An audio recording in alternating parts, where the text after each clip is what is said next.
ढेंकीकोट अंचल महाशिवरात्रि बहु धूमधाम रे पालन होउछि।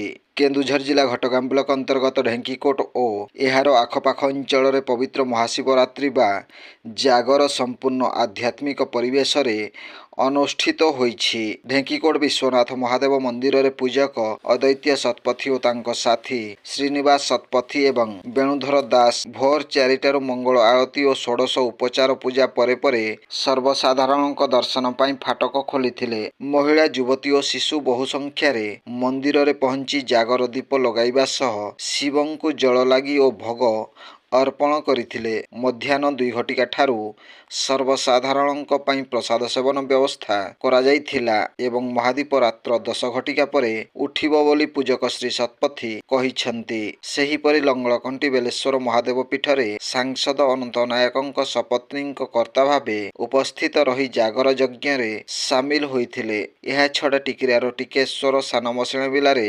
आखंडणमणि कटरा बेडारे कटरेश्वर भोलबेडारे भोलेश्वर पिपिलियार शिव मंदिर आदि स्थान रे हजार हजार श्रद्धालु उपस्थित रही पूजार्चना करथिले। प्राय समस्त स्थान रे भोर 4टा परे परे मंदिर खोलिथिबा बेले 10:30 रु 11टा मध्यरे महादीप उठिबो बोली सूचना मिलिछि। ब्यूरो रिपोर्ट जनजागरण ओडिया। वीडियो गुड़िक आपण मानकु भल लागुथिला आम चैनल को सब्सक्राइब करने सह लाइक शेयर करने को भूलंतु नहीं।